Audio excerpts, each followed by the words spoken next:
형광색을 발명하여 꿈을 이룬 두 형제 이야기. 데이그루 형제. 구독, 좋아요 부탁드려요. 사막의 태양 아래 피라미드가 반짝반짝 빛나는 형광빛 녹색이라면 어떨까요?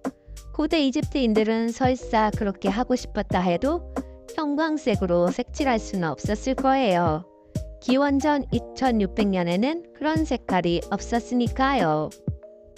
1886년 프랑스가 미국에 선물한 자유의 여신상이 형광빛 오렌지색이었다면 훨씬 더 기억에 남을 일이었겠지요. 그러나 그때는 그런 색깔이 없었답니다.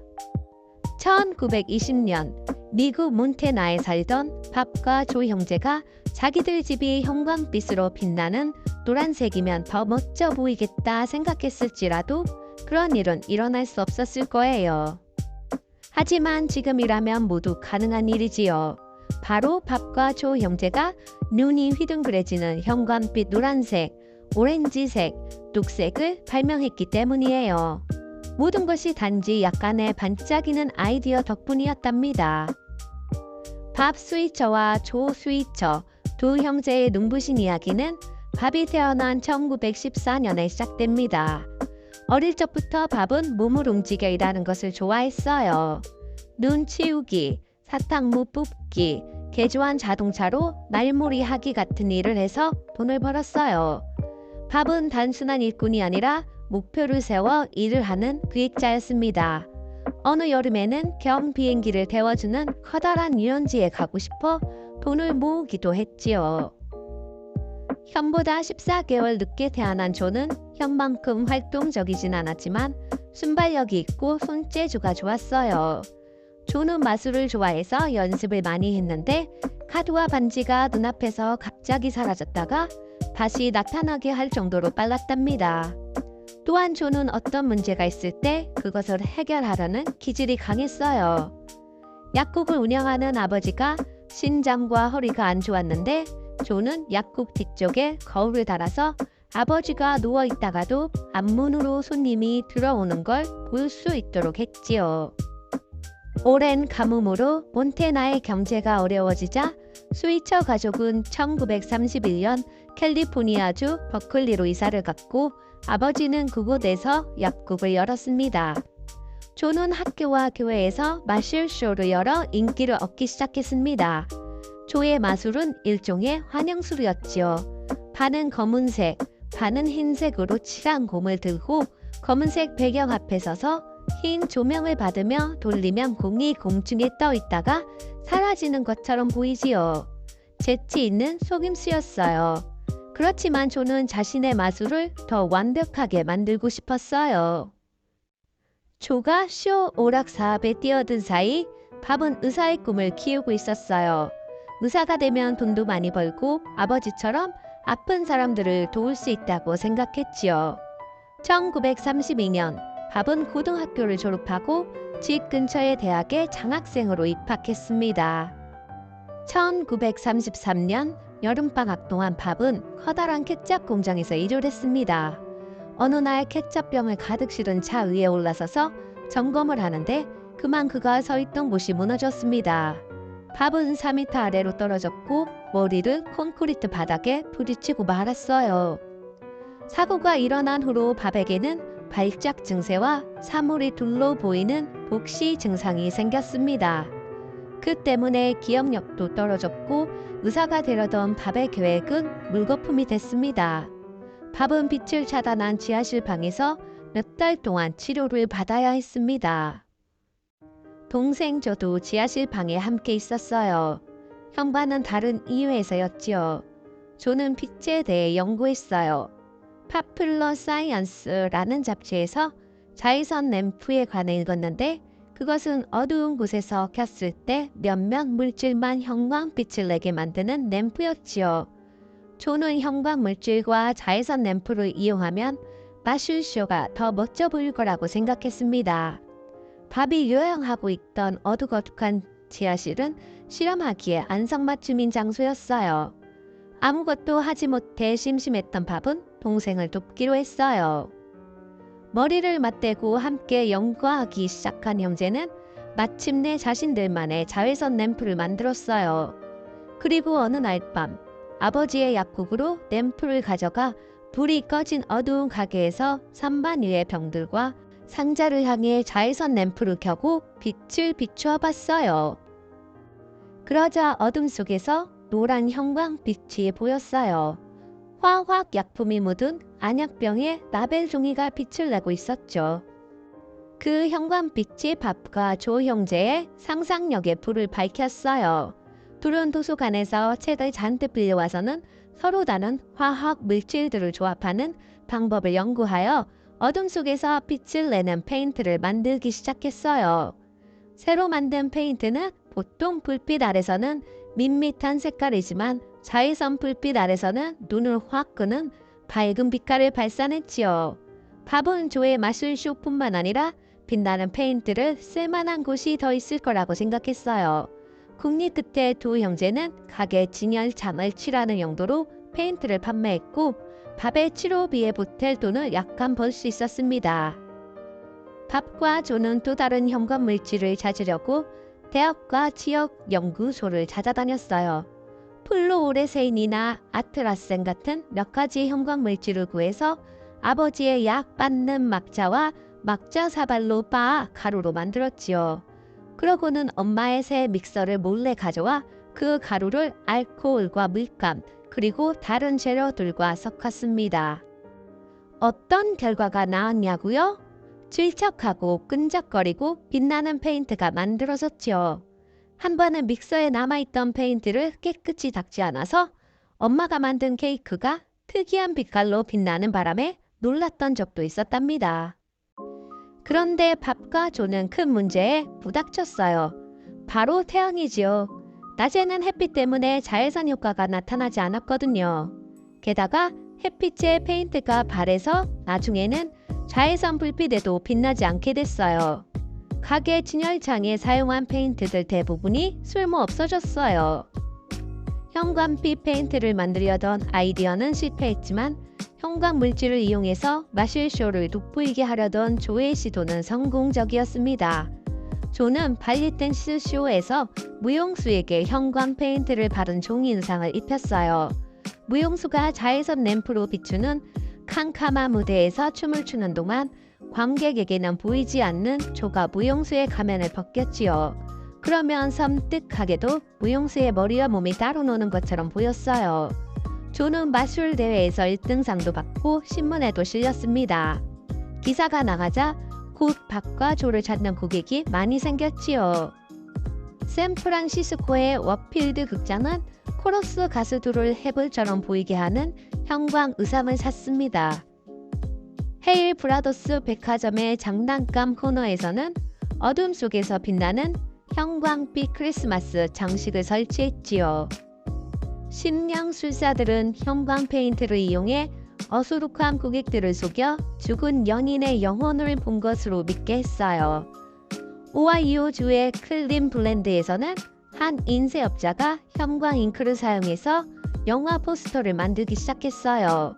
이 잉크도 밥과 조 형제의 다른 발명품처럼 실내에서 그리고 자외선 불빛 아래에서만 효과가 있었지요. 그러던 1935년 5월 어느 날 조가 사업 확장을 위해 출장을 간 사이에 밥은 아주 흥미로운 사실을 발견했습니다. 그날도 밥은 새로운 형광 혼합물을 만들고 있었어요. 알코올과 형광 물감을 섞어 끓인 다음 그 속에 실크 천 조각을 담갔지요. 그러고는 실크 조각을 뒷마당에 걸어 놓았어요. 이 최신 혼합물도 햇볕에 날아가는지 관찰하려고요. 잠시 후에 앞마당 쪽에 있던 밥은 놀라운 광경을 보게 됐습니다. 멀리 떨어진 곳이었고 햇빛이 비치고 있었는데도 뒷마당에 걸어둔 천 조각들이 빛나는 거예요. 무엇 때문에 그렇게 됐을까요? 알코올? 물감? 뜨겁게 끓였기 때문에? 실크 때문에? 밥은 이유를 알 수 없었어요. 이 일로 밥과 조의 머릿속에는 수만 가지 생각이 떠올랐지만 그들은 해답을 연구할 시간이 없었어요. 어쨌든 당장에는 알 수 없었지요. 두 형제는 더 큰 고객을 찾아 떠나기로 결심했습니다. 새로 산 양복과 여비 90달러만 가지고 뒷좌석 가득히 형광 잉크와 형광 페인트를 싣고는 1936년 새해 첫날 5와 2호 주로 갔습니다. 둘은 클리브랜드에 정착해서 포스터를 만들 때 쓰는 형광 페인트를 판매하여 생활비를 벌었어요. 그러나 한편으로 두 형제는 각자 저만의 방식으로 새로운 아이디어를 내고 더 나은 색깔을 개발하기 위해 계속 애썼지요. 바비 아침형 인간이었던 데 비해 조는 밤을 좋아했습니다. 조가 밤새 일을 끝내고 잠자리에 들 무렵이면 밥이 일어나 연구를 시작했지요. 밥은 하나의 목표를 정하고 거기에만 집중하는 반면에 조는 자유분방하게 이 방법 저 방법을 시도하며 문제를 풀어갔어요. 조는 이렇게 말하곤 했습니다. 1000번의 실험 끝에 이룬 단 한 번의 성공이라도 성공은 성공입니다. 갑자기 경제 대공황이 불어닥쳐 불경기가 지속되었습니다. 밥과 조는 생활도 실험도 돈을 절약해서 해야만 했습니다. 1936년에 밥이 결혼했을 때는 집을 따로 구할 형편이 안 돼서 밥은 동생과 함께 사는 아파트에서 아내 퍼트리샤와의 결혼 생활을 시작했습니다. 밥은 실험을 하기 위해 퍼트리샤의 웨딩드레스까지 빌려갔습니다. 퍼트리샤는 그날 이후로 그 드레스를 볼 수 없었지요. 1938년 결혼한 조는 아내 앨리스와 함께 오래되고 낡은 농장으로 이사를 갔고 그곳에 실험실을 만들었어요. 그러나 그곳은 아이를 기르며 살기엔 적당한 곳이 아니었어요. 조의 아기가 화학 약품으로 범벅이 된 신발을 입에 물곤 했거든요. 어려운 생활이 계속되던 끝에 밥과 조의 노력은 결국 빛나는 보상을 받게 됐습니다. 어느 날 두 형제가 새로 만든 강구판을 확인하려고 선더스키에 갔을 때 일입니다. 이번에는 잉크를 사용하는 대신 오렌지색 형광 물감과 뜨거운 알코올 혼합물에 적신 전으로 강구판을 만들었거든요. 햇빛에 바래지만 않았다면 밤이 되었을 때 자외선 램프를 비춘 강구판이 지나는 사람들의 눈길을 확 끌 만큼 형광빛을 내겠죠.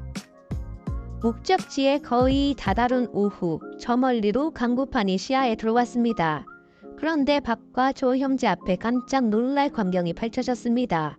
1.5km도 더 되는 거리였는데 그 멀리 있던 강구판에 불이 난 것처럼 보이는 거예요. 가까이 가서 보니 불이 난 게 아니었어요. 그러나 훨씬 더 놀랄 일을 발견했습니다. 전에 밥이 버클리의 뒷마당에서 실험했던 실크 천 조각처럼 강구판이 빛나고 있던 거예요. 심지어 자외선 램프는 비치지도 않았는데 말이시오.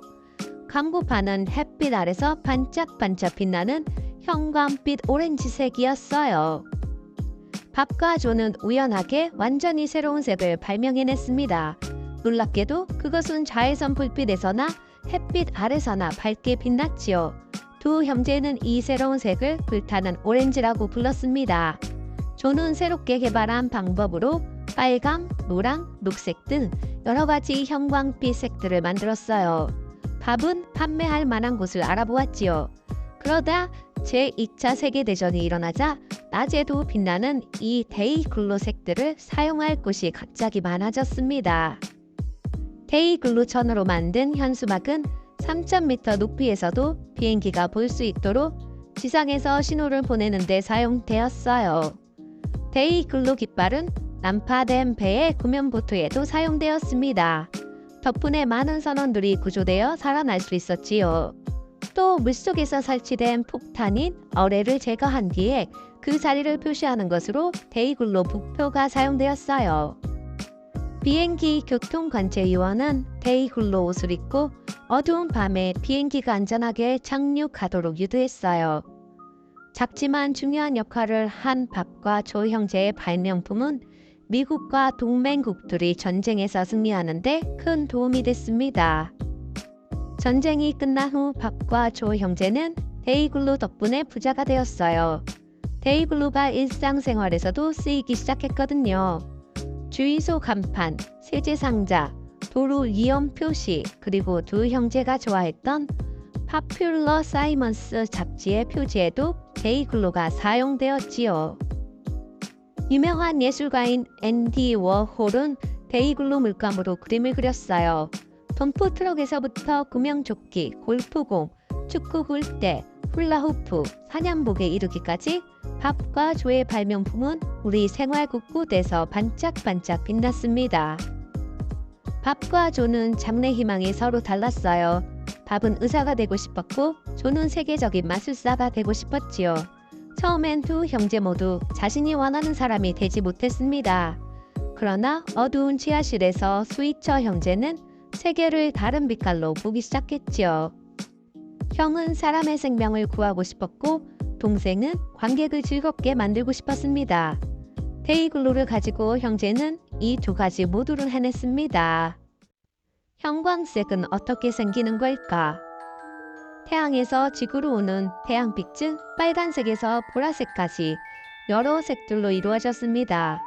태양빛의 색들이 모두 합쳐지면 흰색 광선, 즉 백색광이 되지요. 그러므로 우리 눈에는 태양빛이 흰색으로 보인답니다.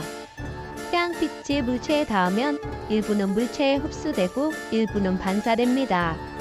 만일 우리 눈에 주황색으로 보이는 물체가 있다면 그 물체는 태양빛에서 주황색 광선만 반사시키고 나머지는 흡수한 것입니다.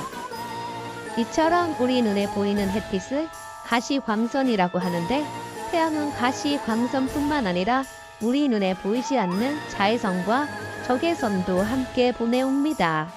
밥과 조 형제가 파퓰러 사이언스 지에서 읽은 자외선 램프는 눈에 보이지 않는 자외선 에너지만을 통과시키는 어두운 보라색 필터를 사용한 램프입니다.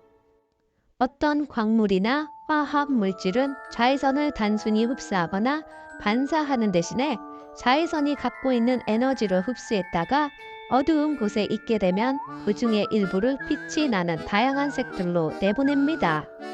이런 효과를 형광이라고 부릅니다. 일반적인 형광색은 낮에는 보이지 않습니다. 반사되는 햇빛의 가시광선이 형광색을 억제하기 때문입니다. 낮에도 빛나는 형광색은 어떤 원리일까? 밥과 조 형제가 만든 데이글로처럼 낮에도 빛나는 형광색들은 백색광에 의해 억제되지 않고 오히려 활성화됩니다. 밥과 조 형제가 선더스키에 세운 강구판은 보통의 주황색처럼 햇빛의 주황색 부분을 반사하고 자외선의 다른 색들을 흡수했습니다. 그러나 흡수됐던 광선의 일부가 강구판에 칠해진 염료의 특정한 조합으로 주황색 광선의 형태로 덧붙여 내보내졌습니다. 이 광선이 원래 반사됐던 광선과 같은 색이기 때문에 광구판은 보통의 주황색 물체보다 훨씬 더 밝은 빛을 띤 주황색으로 보이는 것입니다. 이것이 바로 밥과 조 형제의 광구판을 빛나게 만든 것이지요. 구독, 좋아요 부탁드려요.